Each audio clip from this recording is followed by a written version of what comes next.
All right, so welcome everyone. This is how to break into digital marketing. This is all about landing your first job in digital marketing. It can seem like a daunting challenge, but we're going to give you action forward advice today. I'm here with incredible thought leaders in the industry.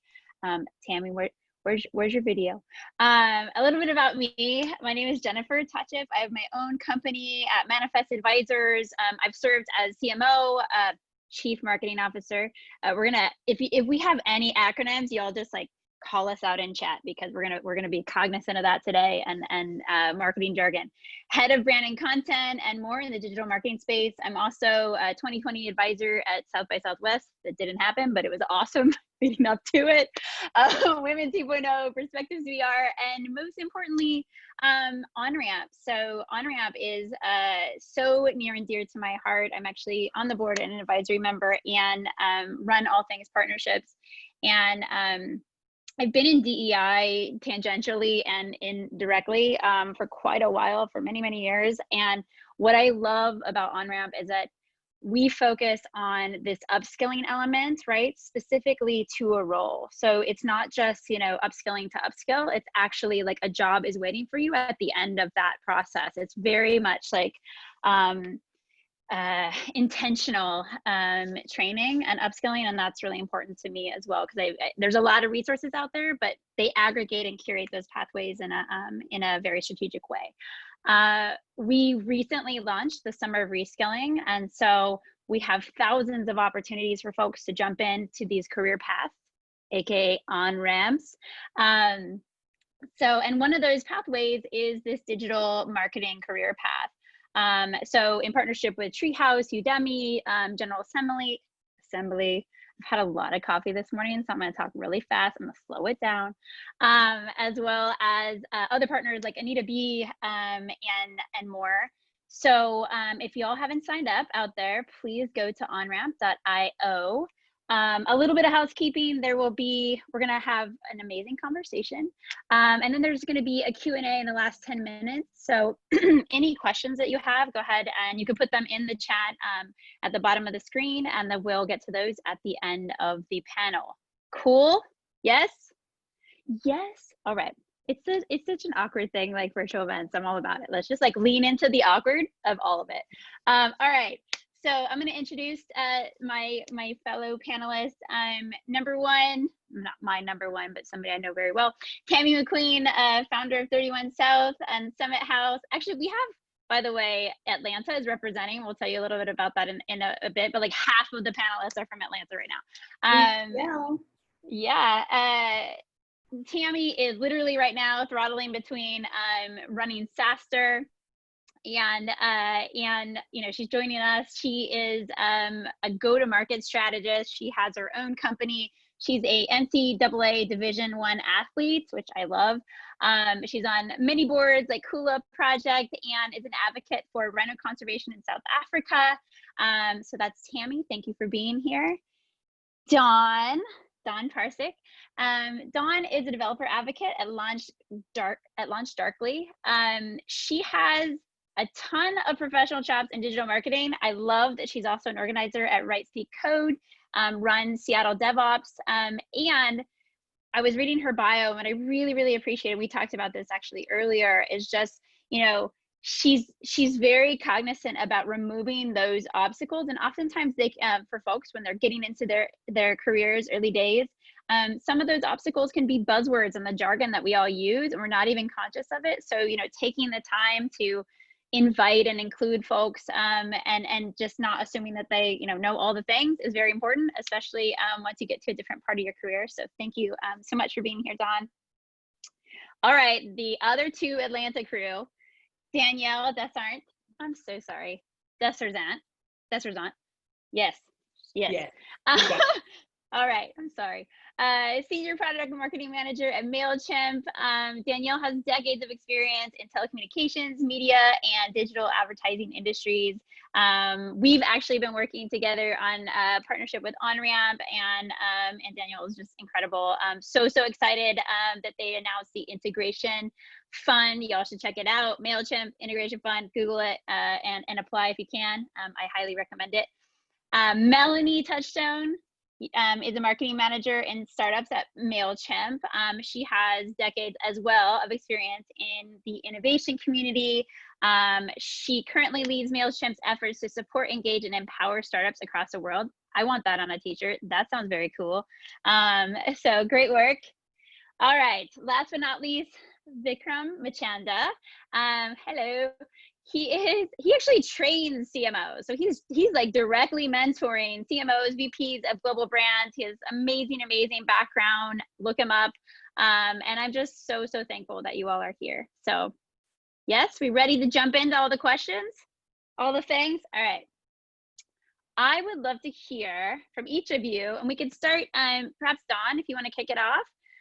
I'd love to hear, tell me a little bit about how your career has evolved over the years, like how you got to where you are today. And then I'd love to hear, what was accidental, what was planned. I think oftentimes there's this idea that, we all have some sort of linear pathway. And I know in my own experience, it's been circuitous, right? It's like, we're going to try this and we're going to go over here. And then it ends up being, this intentional pathway, but that's not necessarily the story. So yeah, I'd love to hear a little bit more about that, and even just breaking into digital marketing in general. Yeah. So my pathway is entirely accidental. I got a degree in college in psychology and was certified to teach. So out of college, I went into teaching and taught for a couple of years, and then decided that wasn't for me. Got a master's degree in counseling psychology because I was like, that's what I want to do. And as I did that, I suddenly realized that there's all this stuff in tech that isn't about writing code. And I don't like writing code, but I love tech. And so I finished my degree and said, I'm going to do other stuff. Have had jobs in tech support, sales engineering, product management, product marketing, content marketing, and now I'm a developer advocate. And like all of those roles have like some bits of marketing, like anytime you're doing sales, support, like everything has marketing involved in it. And it's just, I found a passion for writing a few years ago, and it's like, oh, I'm going to do more of that. So that's led to my roles in content marketing and now developer advocacy. And for those that don't know what developer advocacy is, it is a role where you're doing a lot of marketing to engineers and developers. So my role is public speaking, hence being here, writing, and kind of teaching people how to get better at their jobs through core skills, technical skills, whatever that may be. That's amazing. Also, it reminded me, for everyone on here, we also are offering resume reviews. So from folks like Dawn and our bigger, greater community. So just be mindful of that. We'll go through some of the actionable kind of advice and takeaways from this, but it just reminded me because you were talking about writing and how, that's just, so much a part of this as well. So love it. All right, how about Danielle? Let me know a little bit about how you got to where you are today. How much was accidental, and if it was, or how much was strategic, and basically how did you get into digital marketing? Yeah, no, that's a great question. So I majored in marketing, so a little bit different from Dawn. I intentionally wanted to do marketing and knew that was going to be my passion. So graduated from the University of Tennessee, go Vols, and then started off 10 days after graduation at Turner Broadcasting. So I was a sales assistant there and loved sales and collaborating with marketing. So I didn't immediately get that job in the marketing department. I had to try to help them, in side projects off the side of my desk. And then finally landed my first actual real marketing job at Comcast. So I worked at their local advertising division here in Atlanta, and really got to leverage that experience at Turner Broadcasting to really help negotiate different media opportunities on behalf of the Southeast region across all the different network brands like Scripps, HGTV and Food Network, MTV, Viacom, BET. And so that is where I first started in the digital world. I got to pitch like digital packages to advertisers because they would come to us for commercials for television. And then I would use marketing as bait to get them to spend money on Xfinity.com. Like, just put $1,000, on Xfinity for 2 weeks. That was me going into the local dealerships here in Atlanta, trying to sell impressions across this real estate. So that's how I got into digital marketing. So I would say I was intentional about marketing. That was planned, but the digital piece was not planned at all, Jennifer. And so, but I'm so grateful for it because I fell in love and started looking for more ways to collaborate with the digital team at Comcast. And that really helped me rise above, and then led me to Cox Communications, where I got my first product marketer role, where I helped them reposition their product portfolio to be inclusive of multi-channel solutions. So not just selling commercials once again, but talking about that entire multi-channel marketing strategy that everyone should have, whether you're a local business owner or whether you're a big, Fortune 500 company. Everyone needs to, have that diverse marketing strategy. And then that landed me here in the tech business. So once I got 3 years under my belt at Cox, I went over to Mailchimp in January of 2019 and have just fallen in love with the technology industry. It is a lot of fun, super cool. No day is ever the same. It was scary though, making the leap out of cable television and coming over into the tech world. But I found that if I found synergies and similarities between the two businesses and was able to correlate and make metaphors about, oh, well, this is like this and this is like this, then it made my job a lot easier. So the more that started to mush together, the more I got to lean into my digital marketing chops in this industry. So that's my story. So a little bit of planned, a little bit of unplanned. I love it. Little splashes. All right, Vic, I'd love to hear your story. How'd you get here? Yeah, so it totally wasn't planned for me. I studied business in university. While I was in college, I started an interlocking company. So those bricks and like your walkways and driveways that no one really knows what they're called. Well, it's interlock. And while I was working on that company, I think one of the first things I started doing, I was a one-man operation, was I didn't have time to go door to door and do all those sales myself. So I started thinking about other ways I could do it. Up here, I'm from Canada, for everyone watching, and up here in Canada, they have pretty generous, I think, startup programs. And so they gave us a grant, and part of that money had to be used on marketing. And one of the ways I spent it was just on Facebook ads, and the return on ad spend was ridiculous. I don't think a lot of people who are in the interlock space are really, doing local targeted Facebook ads. So it was amazing for me. It really helped me scale that business. But I don't think interlock was something I wanted to do for the rest of my life. This is going to be a super nonlinear path. In 2018, when I graduated university, I got really into crypto and Bitcoin. In 2016, I was doing a project for a venture capital firm I was working for at the time, and I just fell down the rabbit hole and I got obsessed. I got caught using my phone in the shower a couple of times, just watching the price of some of these things explode. There's a good photo of that, but we won't have to get too much into that details. But in 2018, I graduated. I started working at a crypto exchange, got into product management, and kind of rose through the ranks there for just over a year. And the crypto market really slowed down. I think, as we all know, in 2018, I got a little bit bored. And something called, and I know we're trying to avoid acronyms here, something called an ISA, which is an income sharing agreement, was super interesting to me. And the way it works is when you go get trained for anything, and even some universities are offering it now, you don't pay anything up front. And once the school kind of invests in you and covers your costs. Once you graduate, you pay back a percentage of your income if you've been hired full time, making it above a certain salary.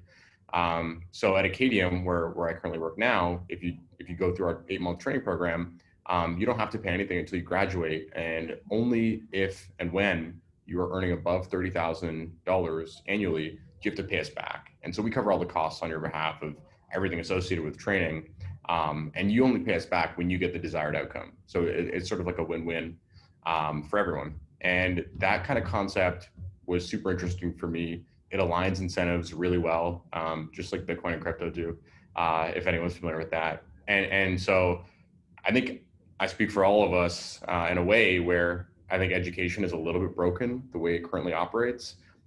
Tuition prices have outpaced outcomes by a ridiculous rate. And the curriculums are frankly outdated for a lot of the newer careers that are just popping up, like digital marketing. So I actually emailed the CEO of this company that I currently work at, Acadium, and I was honestly just asking him for advice. I was trying to start something on my own. And after going back and forth for a little over 2 months, he convinced me to join the company, and that was now about a year ago. And so what we do at Acadium is we offer, totally free as well on our marketplace, a means for students to get hands-on work experience with mentors for nothing. And the 8-month program I was mentioning, it's Acadium Plus. It's what I work on. It is our income sharing agreement program. So it's a little more hands-on training, involves a lot of the CMOs, VPs of marketing. And the whole premise of the company, I think, is training people through hands-on experience and learning by doing, and less so just knowledge and theory, but more so, mentorship, career or industry experts, and doing real work for real businesses. Nice. Well, and I love that you're talking about, you're like, oh, I'm sorry, it's not, I went into Bitcoin, but like all of these things, wherever you go, help to inform, where you are next, right? It's like each thing, I know, like, it sounds very cheesy, right? Like, oh, it's a launching pad, but that's actually true. I also love that idea. I mean, it's very much like the boot camp model too, where most of our grads come from, right? At OnRamp. So this is, I love all of the synergies of not only the industries and like all of the work that we're doing, but also the actual companies, right? And the mission. So nice work. All right, Atlanta crew, the two of you. How about Tammy? Will you let me know a little bit about your background and how you got into digital marketing, and what was accidental, what was planned? Absolutely. Gosh, I wish I had a linear story to tell you. And I'm not even sure. Like, I went into college knowing that I wanted to study marketing. That was dead set. I think it's a rarity. And when I went to college in 2002, I'm not even sure, digital marketing was not in the curriculum whatsoever. So it was straight up traditional marketing, traditional PR, thick textbooks that were written years ago, right? Very traditional crisis communications, how to write a press release. Zero to do with digital marketing. I remember the year I graduated, I could choose my own Gmail email address, right? So got that. Facebook was only available for .edu accounts. So, I mean, who wants to be on Facebook? So I left college, did my grad school, also went to grad school for marketing with an emphasis in marketing, which is a very, very different course to what it looks like today. And then dived straight into corporate marketing, where we were using my newsletter builder and Constant Contact, I think, to send newsletters. And that's what it was. It was very old-fashioned, and I'd say old-fashioned because it was very much the old-fashioned trade show where they still had booth babes. Can you believe that? And it was very much traditional marketing. Stayed there for a couple of years and then transitioned into academia, which was really, really interesting. My first role when I moved to Atlanta was in a large private school system. And that's where social media started to enter into the market, and dare I say the cliche, digital transformation, but here we are. And started transitioning the academic world into the social sort of realm, getting them online, having somewhat of a presence, switching their hard calendar into a digital format. That's like major digital transformation right there, and putting the brand on like the bottom right-hand side of the booklet. So did that quite a bit, and then transitioned back into the corporate world in Atlanta as well, and started experimenting with a lot of different social media platforms, different SaaS platforms as well. And so really just dived into the tech world. And I think that's really where my sort of transition into tech went. And into the digital world, started experimenting with a lot of different tools and platforms. And, you know, it just captured my interest, and I loved it. And I attended every possible meetup, every group there was. I was the first. I was like, just like I was in college, I sat in the front row, asked a lot of questions. I tweeted the speakers, I asked questions, showed up. I took every coffee meeting I could possibly get my hands on, gave my time for coffee meetings, and you know, just try to learn as much as I could from everyone around me. And look, I will straight up tell you, I am not a demand generation marketer. I'm a brand marketer on the digital side. And I have such an appreciation for folks that are in that demand gen side and the true analytical side. And I will say what I've learned in my career, my biggest takeaway from here is that in sort of this jungle gym of where I am right now, is that know your strengths and double down on them, instead of going a mile wide on all the different marketing talents you might have and an inch deep on knowing what they are. Like, you could know all of the things, but not a depth of them. And that's sort of where I found my course in digital marketing, is that it's really a focused subset of that digital marketing of where I am right now. And so that's how I got you. The short little truncated version all over Jungle Gym, and I can't wait to answer more questions and dive into the conversation more. Tammy has no energy at all. She's no fun. I love it. And thank you for that. Yes, I think it's really important. We're going to talk a little bit more about roles and skills in a bit, because it's really important. I mean, you're, you know, brand marketer within a digital marketing space, and demand gen, and, you know, again, like, what do these things even mean? You know, so we'll dig into that as well. All right, Melanie, take us out. Tell us about your career, how you got into digital marketing, and what was accidental, what was planned. Well, it was a very, very scrappy, it's been a very scrappy journey. I graduated from college right into the recession. And so there were really no jobs for someone with a degree in history, which, yeah, was a brilliant choice on my part. So it was kind of a hard pill to swallow, realizing I had racked up a whole lot of debt, and me and most of my friends couldn't find jobs. So I kind of swallowed my pride a little bit and just took a job answering phones at a law firm. And about 6 months, I'd say, of begrudgingly answering phones, which I was really bad at being a receptionist. I was applying for jobs. I was trying to find anything. And, you know, when you're starting out, you really, I had no connections. Like, my parents didn't know anyone. It was all sort of, okay, well, what can I do? And I had this epiphany. And it was that, like, every day I was sitting in this lobby with all of these really powerful, well-connected people walking in front of me every day. And I don't know why I didn't put that together. And it took me so long to say, to get over myself and the fact that I don't have any connections, and say, open your eyes. So I also realized that I had this unique opportunity to basically eavesdrop on all these conversations happening.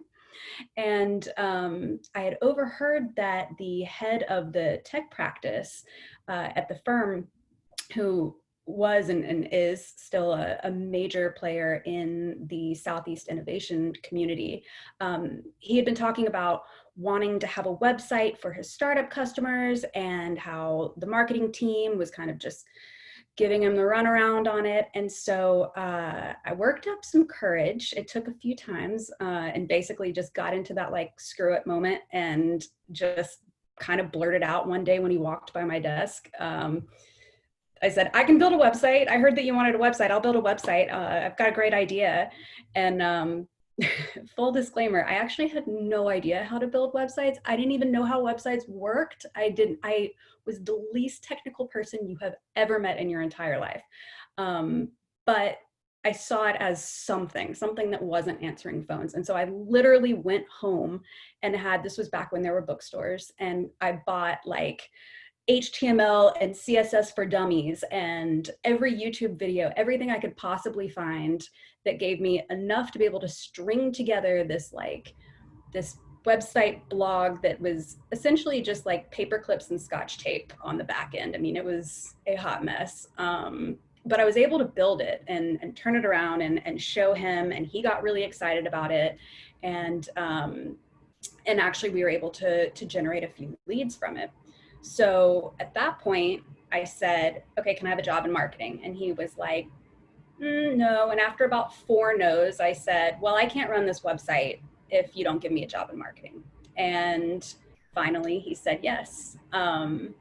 So essentially, I worked really hard to find and build something to be able to leverage, and it essentially launched my career. From there, I built enough experience, 7 years there, and really allowed me to move in some of the circles that he moved in. And I then moved over to the Atlanta Chamber, where I helped found Choose ATL, which is a millennial recruitment thing, and doing a lot to bolster the innovation community.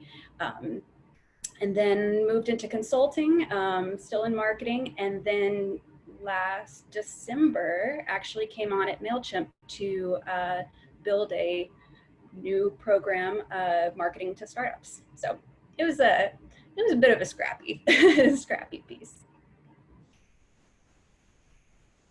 The fact that you were like, oh, I don't have that skill set. I'm gonna, I mean, it's a cliche, but it's a thing, right? The faking it till you make it, and just like believing, and just, oh, by the way, here's what here's what I want. I'm gonna keep asking. I mean, I love it. That's so good. And I think something that, everyone listening, we all can tell you stories, number one, about like non-shiny starts, like we all took, I'm sure, some interesting positions in the beginning, especially, and just like those moments, right, where you put yourself out there and you keep doing it, and it's not always going to be a yes. In fact, it's most likely going to be a lot of no's, and that's important to just like stay the course.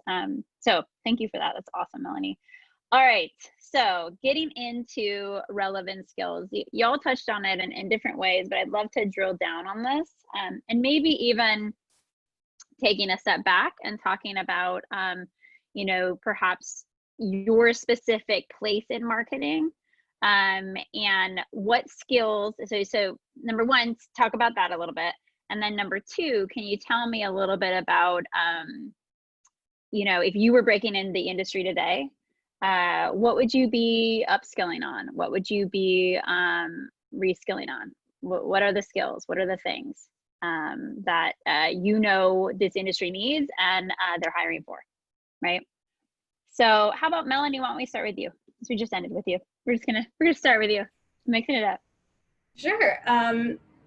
So I mean, I feel like what's relevant here, and something that I always look for when hiring someone at an entry level, is those soft skills. It's, especially in digital marketing, it's so great to have like mastery of, whatever the trend is of the day. But the fact is that it's an industry that evolves so quickly that it's those soft skills and the ability to be agile and continue to learn that really allows you to grow in a career there. So I would actually say that if I were to say what skill should someone really hone in on that they're just starting, I would actually say perfecting the interview, not your resume. Like, we spend so much time on resumes and how we're going to answer interview questions, but the people skills involved in that and in marketing are so important.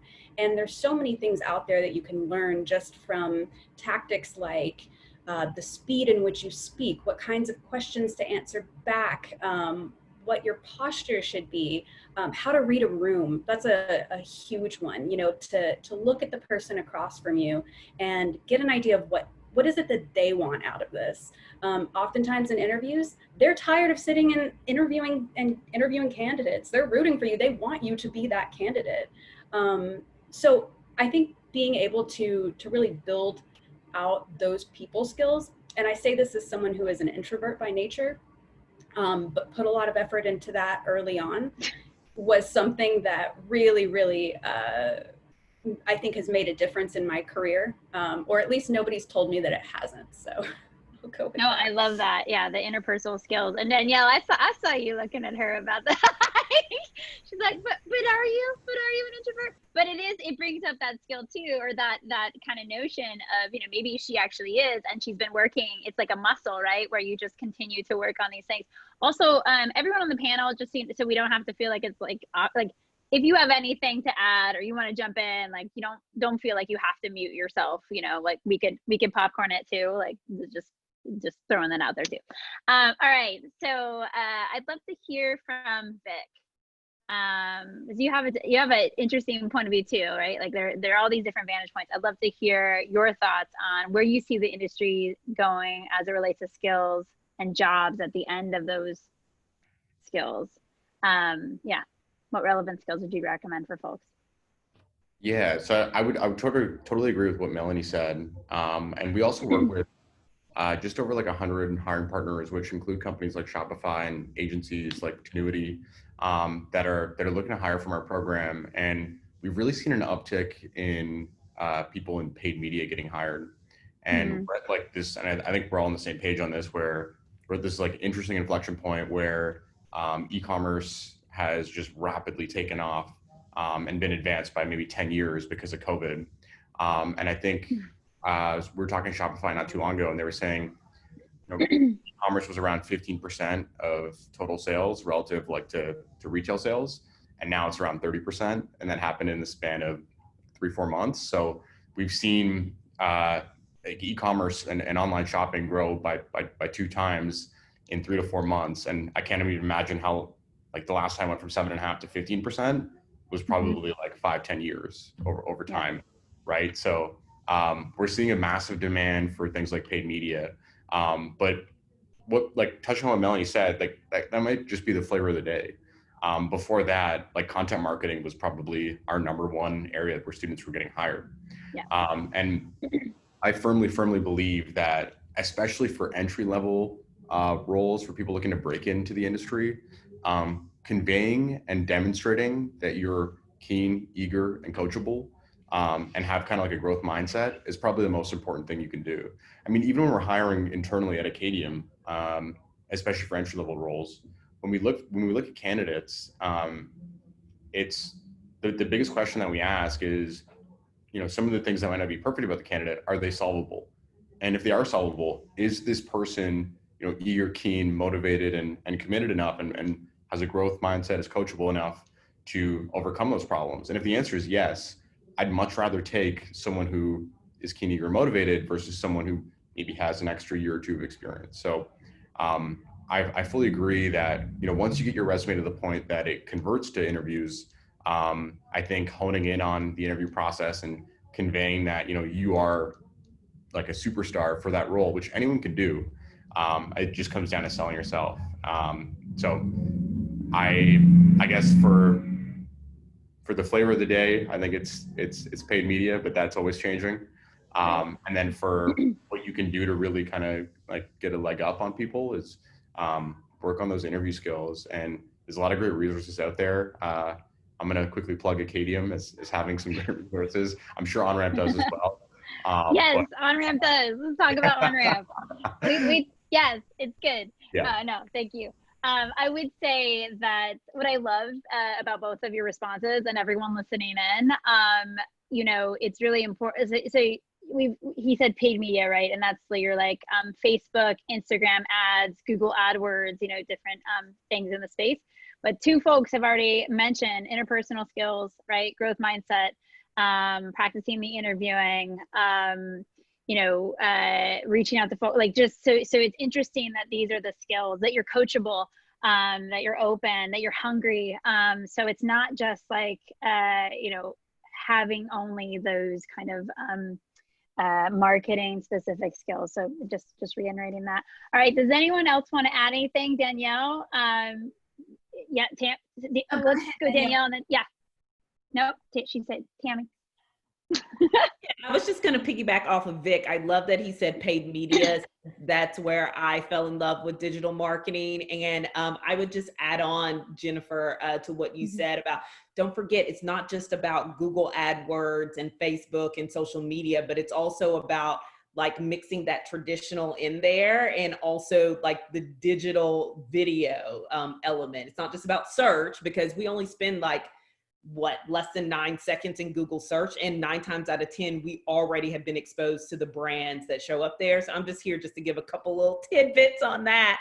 But I love that Vic said that, and I also I love the fact that you brought up commerce in the midst of this COVID space, because I do think there is a lot of appetite right now in the market for people who understand that line of business and also have that entrepreneurial spirit, because we at these larger organizations are looking for people who understand what small business owners are doing in that commerce space. You know, everyone is creating their own brand, creating their own product and selling it from home right now. And so we're all trying to go after that same market and target audience right now. So I would say those things are so important. And then communication skills. I think being able to accurately and succinctly communicate your thought in a short amount of time is so important as well. I'll let Tammy go. I want to hear Tammy's response to this. I want to give some insight from a startup perspective. So if you are joining startups or an early stage small business, I think adaptability is so important to have that skill. There's a really legendary quote, and it says, it's not the strongest or the fittest or the fastest that survive. It's those who are most adaptable to change. And I think this year tells us so much about that, and pivoting careers. So if you are doing in-person events, pivoting to virtual events, if you are, you know, advertising events, your paid media is geared towards someone going somewhere to do something, you have to pivot and change those ideas. And I think the folks that have really thrived in their careers have had that adaptability mindset, so that, you know, especially in a startup career, you might be going in to do a content marketing role, but things change so quickly, products change, your role has, it has the opportunity to change. And I think just showing that adaptability, taking an ownership mindset, even though you're not in a leadership position, you're not a co-owner, you're not a founder, but being able to have that sort of ownership mindset of your team, of your subset of work, what you're doing, what you're contributing, can really be helpful in that regard. So I think adaptability, another a soft skill to add into that, is really important. And I'm sure we'll get into it, but also I think it's important to mention your own personal brand, and that digital trail that you leave is so important, because we talk about these soft skills and these other skills that go into your resume. Make it so that you don't need that resume, so that people can go online and look at your LinkedIn and get everything from that they're looking for. They can hear your tone of voice from articles that you post. They can find a video that you adding value to on the subject matter. You can't get that in a line item or bullet point on a resume. And it's really important to build up who you are. This is not self-promotion. It is not walking around like Tai Lopez like this every day. It's just not like that. It's really being intentional. It's about being authentic about who you are to people out there. And it's, you know, if you think about how big your audience is, you know, 20 people is the size of a classroom, right? That's a lot of people that you're having. 20 people, 30, 40 people, it's large. If you think of 300 people, that's a church, right? A full church. If you think about, you know, 20,000 people, it's the size of a Dreamforce, or a massive convention, right? So it's not how many people you have there, but if you have the right people that are following you or listening to you, that's far more valuable than folks that aren't important or aren't listening to your message. So I think your digital presence is really, really important. I was just like smiling the whole time as you're singing. So good. Yeah, and I also would add to that just really quick, and then we'll go on to Dawn. I want to hear from you as well.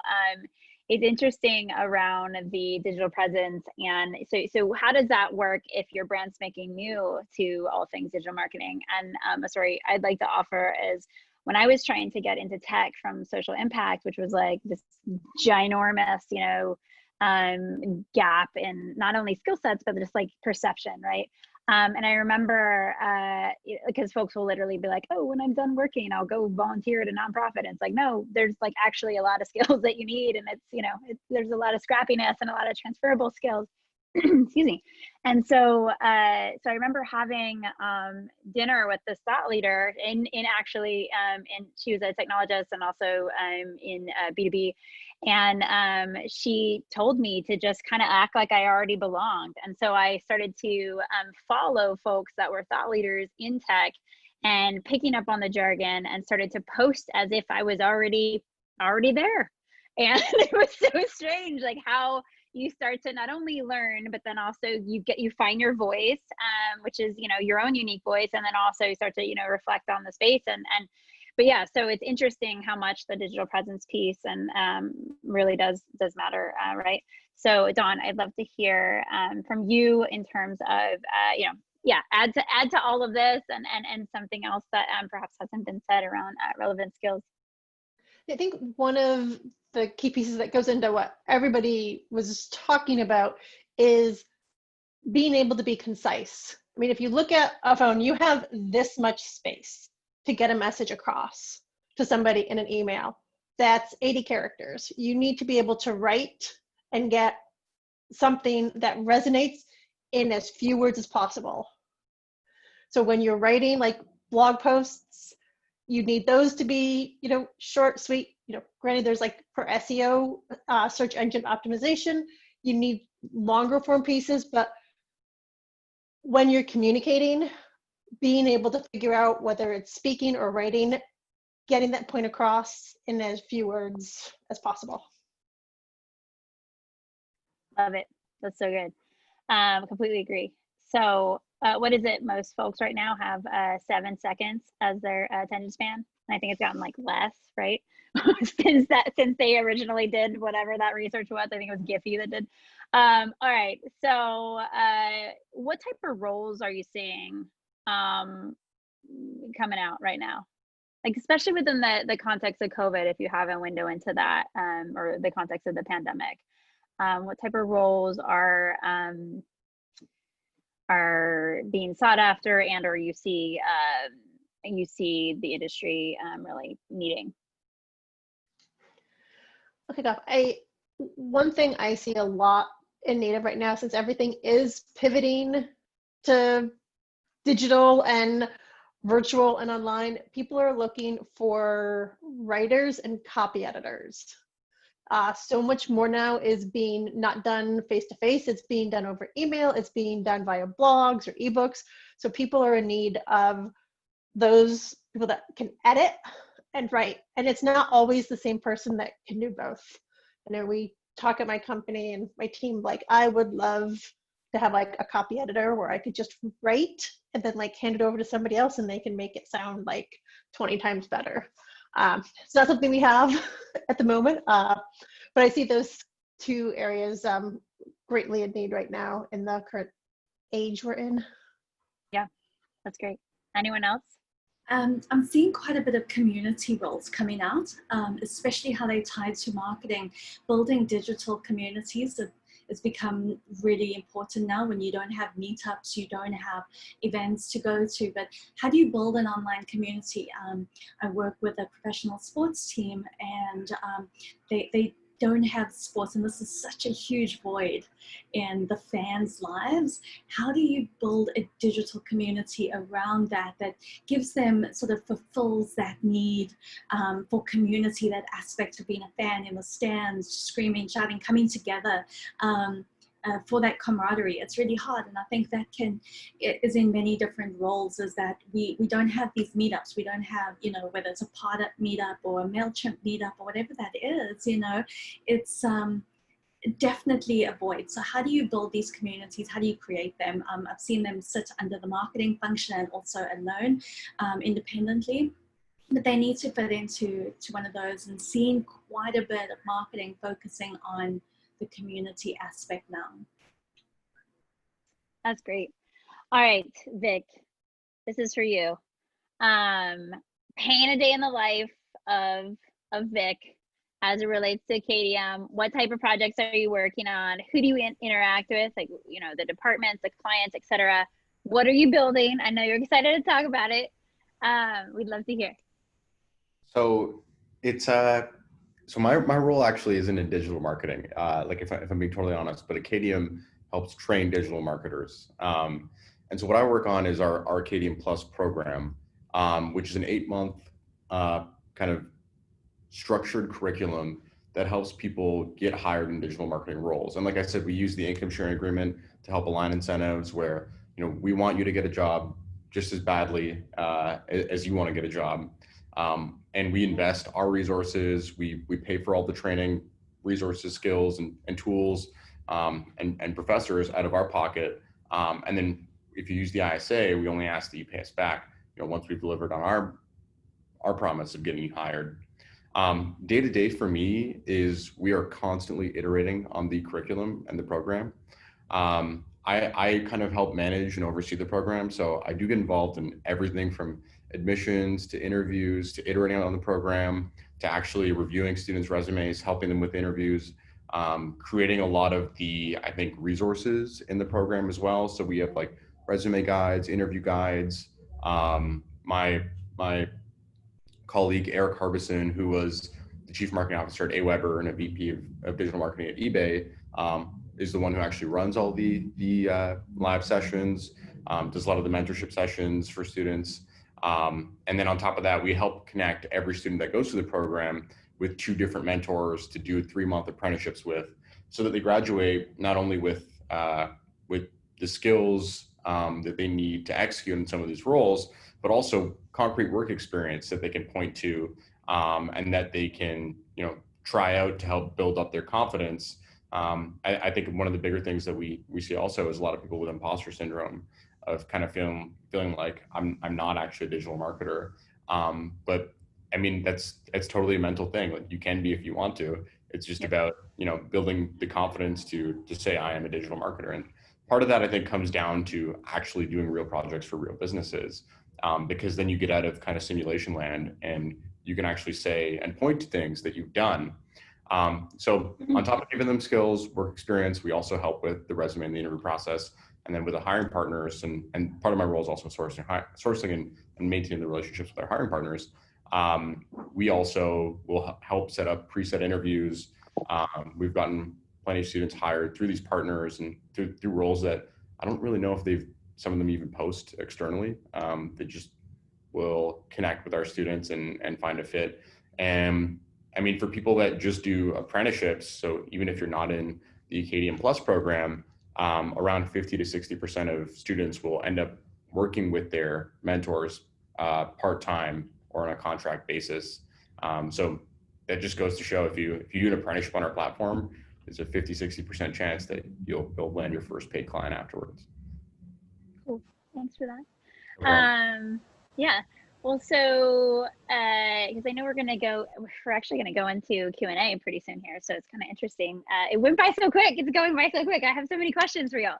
All right. So, you know, and I want to hear from Danielle, actually, because I know some of the projects you're working on, just like a little window into them. And, you know, I can imagine that it's just across, right, the company, which is like so many stakeholders, so many, right? Like how, yeah, I'd love to hear, same question, your day-to-day, you know, what do you, like, how do you interface with other departments, other clients, et cetera? What are you building? And then also,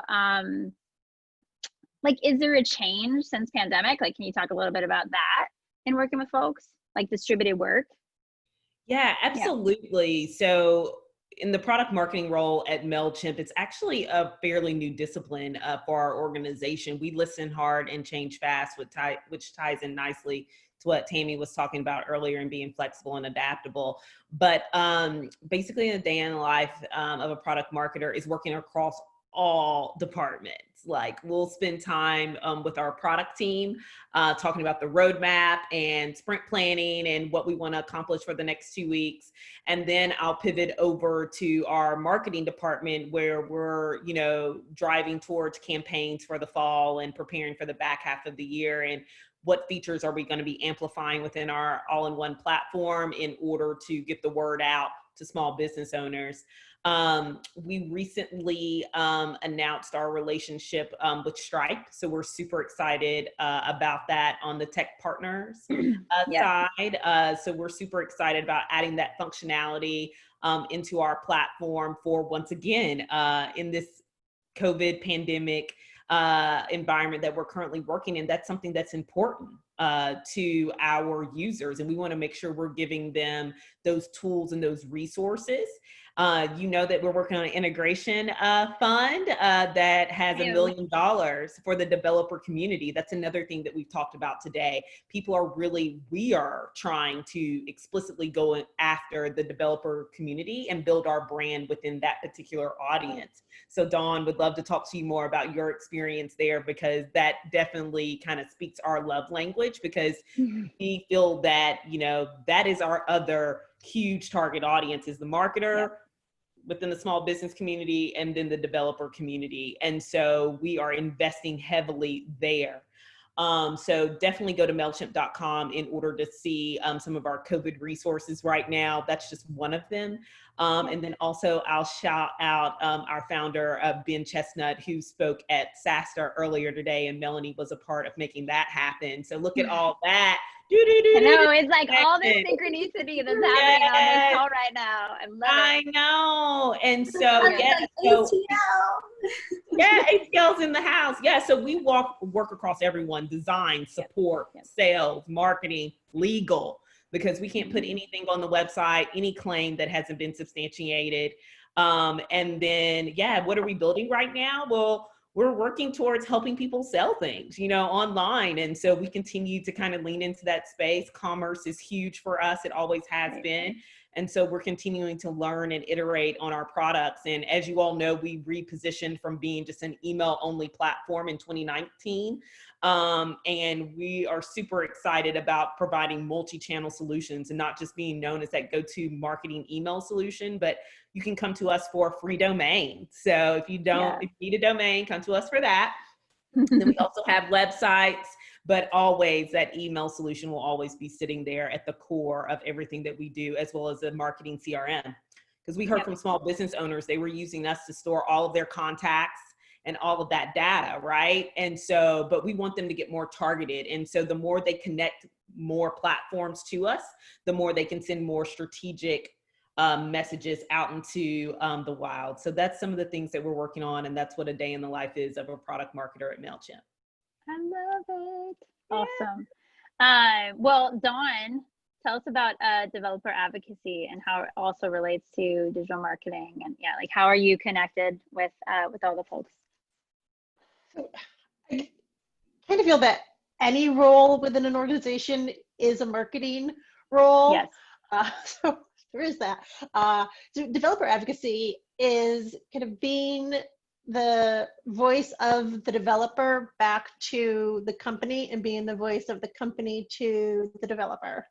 So my day-to-day is always different. I focus a lot on writing. So it's writing guides how to use our product, and LaunchDarkly has a feature flagging solution. So you can, from a marketing perspective, you can test copies. So you can say, hey, does this copy resonate more than this copy does? So it allows you to turn things on and off, which is super cool. So we do a lot along those lines. So I'm teaching people what feature flagging is, how to use it. And then I also do a lot in the developer advocacy role of not just like how to use our technology, but like what skills do you need? So I talk a lot about those core skills. I talk a lot about empathy, and I talk about writing and communication. Those are so important. And a lot of people sometimes think, well, I write code, I don't need to know this stuff. And it's like, no, you do, because even though you're writing code, you're a human. you're working with other people and you're writing code and software that other people are going to use. Right. So you know this stuff. So yeah, it's figuring out like what will resonate. I've talked to people about burnout. I've given presentations on soft skills and like what soft skills do you need to do your work. I talk about remote life, parenting, it's whatever, like I am me, and these are the things that I talk about. So like the developer advocacy role is, just building that connection with people in the community and figure out what they need and giving it to them. I love it. Yeah, and it's so necessary. I feel like we need to rebrand. Like this group could actually work on that at some point. Like the whole soft skills, like that name is like, because it's actually like so impactful. Anyway, but maybe it's like the water is core soft, skills. but can yeah, good. There we go. I use core skills a lot because like they are core to being able to live and function. Right. And enlist folks, right? Like, because you can't push something across the finish line without, right? Especially if you're interdepartmental. Melanie, all right, this question is for you. So on ramp, we have this summer of reskilling. Bay Area summer, by the way, goes into October, so it's fine. But they have all this access to resources, which is great, and resumes and interviewing and such, all for free. And also, and I think you're uniquely able to answer this because of your background too. So you get all access to that. You're ready to go. How do you break into the industry, especially within the context of, working from home, like maybe building your network, all of these pieces, like you're there. What's your advice? Well, I would say at least what I learned is the first thing to do is stop looking for a door in front of you, because most of the time that's not going to happen. Start looking for a window. If you can't find a window, then find a hammer and make one. That's probably this is a tweet. Everybody take a moment. Sorry, go ahead. that's been something need for this. But do it nicely. I can't emphasize enough how important it is to invest in relationships and take the time to really build and give your time to people, even if you don't see an immediate need or something that you need from that relationship. There will be a day that you might, or they might need something from you. And I 100% can say that my career would not be where it is today if I hadn't taken the time to really listen and learn and talk to people and build relationships and bring value to them. Because at the end of the day, you always end up leaning on those people for everything from advice to sometimes a referral, especially if you ever go into consulting, you really realize the size of your network and leveraging that. And yeah, be nice. I know it sounds really cheesy, but like the things that happen day to day in, like we're in digital marketing, we're not surgeons. Okay. If someone's life isn't going to end if something goes wrong or messes up, and it's not worth destroying a relationship with a coworker or an external source or an external contact over some small little thing. What's more important is that long-term relationship and an ability to work together. So I would say that would be sort of my biggest takeaway in breaking out, is just start collecting those contacts, build that network and invest in it. And don't be embarrassed to reach out and ask to have coffee with someone. That's especially digitally right now, they're home. Okay. And people love to talk about themselves. So you just get them talking, and now all of a sudden you have somebody on the other end with you, and they're invested and they're wanting to work with you on it. So yeah, reaching out is huge. I love it. We have 2 minutes. So I want everyone to think of kind of your inspirational takeaway. What's 1 to 3 things that you want to leave the audience with right now? Around digital marketing, around getting into their careers, all the things. I'll give you 30 seconds. I can go. Okay. Great. My mind's in like I'm giving another talk tomorrow, but it's on this topic. There will be failures, as you go down this path, but you need to think about failures as learning opportunities and not focus on like the negative stigma associated with it, but walk away from like, what could I have done differently? How did these actions lead to these results? And look at failures in a positive way. Love it. Great. I can go next. I would say like have a plan. A lot of times when I see people go in for interviews or apply for jobs, they're like applying for every different type of job, or like they're going into an interview and they don't have anything prepared. And I mean, if you don't prepare and you don't focus and hone in on, you know, one specific niche of, let's say I want to work in a paid search agency, or I want to do like Facebook ads at an agency, and you know that's all I want to do, and I'm going to prep my resume and my interviews around that specifically. It makes it really hard for you to convert into you know, break into the industry, because you're kind of spreading your focus and resources so thin. If you know you're a hiring manager and someone has a very tailored resume to working at an agency in Facebook ads, and I get another resume that's just I'm a digital marketing specialist, it makes it less compelling, and it doesn't, I think, just spreads yourself a little bit too thin. That would be my one big takeaway from working with a lot of people who are trying to break into the industry. Nice. Tammy, you want to add? I don't think you can hear me. I think I'm muted right now. Am I muted? Yeah.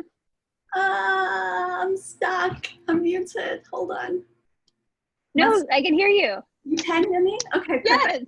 Yes. I'm like, oh, I'm muted. I don't know what's going on. You're good. You're good. I think what's so important, and I hate to say, but it echoes so many of what has been shared, is that stay in the game.